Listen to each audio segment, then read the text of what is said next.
Benvinguts a Tas de Lletres, el programa cultural online de Canal Arc Televisió. I primer de tot, una pregunta. Us heu plantejat mai d'on treuen els escriptors, les escriptores, les seves idees?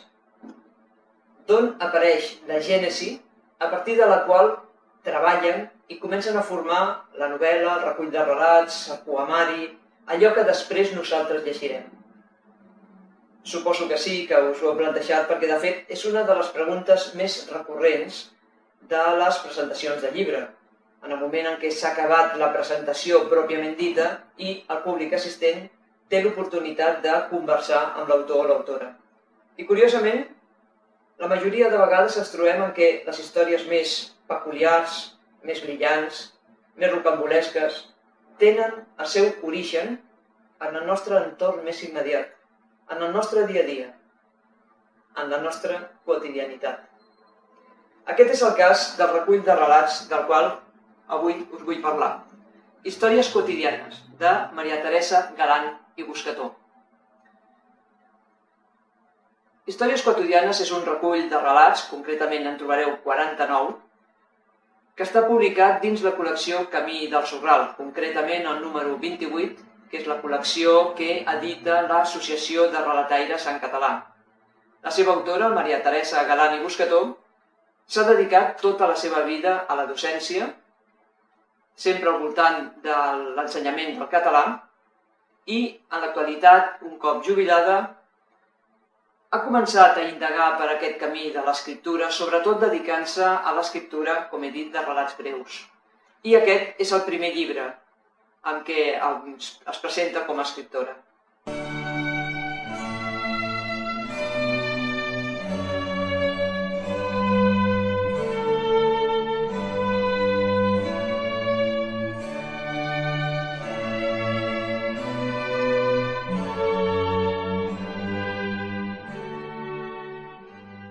Què hi podem trobar a Històries quotidianes?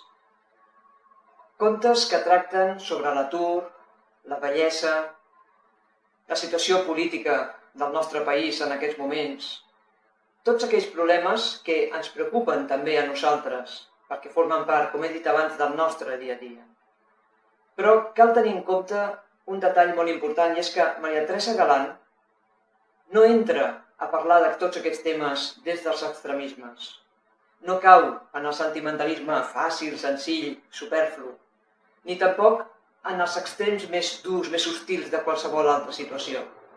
Tot el contrari. El que fa és mostrar les coses tal com són. Per exemple,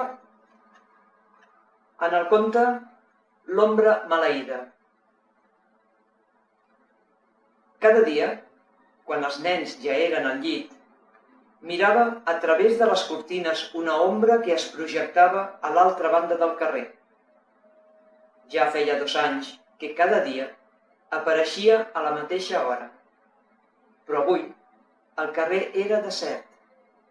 No hi havia l'ombra, perquè havia entrat a casa seva.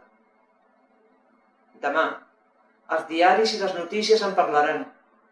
El veïnat comentarà sorprès i morbós allò que molts ja sospitaven que passaria. Uns altres nens, sense mare, i amb una vida marcada per sempre, malgrat l'ordre d'allunyament. Amb tot, malgrat la cruesa que destil·la el conte que us acabo de llegir, cal dir que aquesta no és la tònica que trobareu en la lectura de històries quotidianes, tot el contrari, perquè Maria Teresa Galán el que fa és agafar cadascun dels temes que ens vol exposar, els passa pel sedàs de la intel·ligència, de l'intel·lecte, i ens ofereix la seva mirada irònica.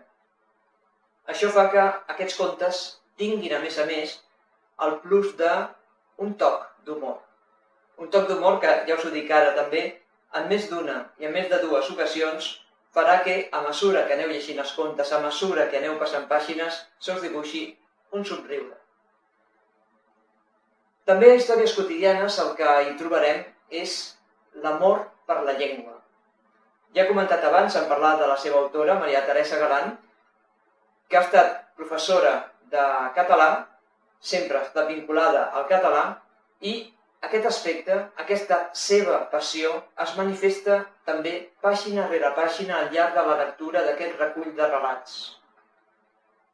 De fet, en un dels pròlegs de què compta aquest recull de relats, tot sigui dit en té 3, el primer de Joan Gaussacs, el segon d'Esteve Amigó i el tercer de Mercè Bagaria, doncs en un dels pròlegs, concretament el de Joan Gaussacs, el que ens diu és que aquest recull de relats, la seva autora, el que fa és emanar pau, senzillesa, harmonia i ganes de conviure. Ja ho sabeu, si voleu tenir aquestes sensacions que ens comenten en aquest pròleg, llegiu Històries quotidianes, de Maria Teresa Galant i Buscató.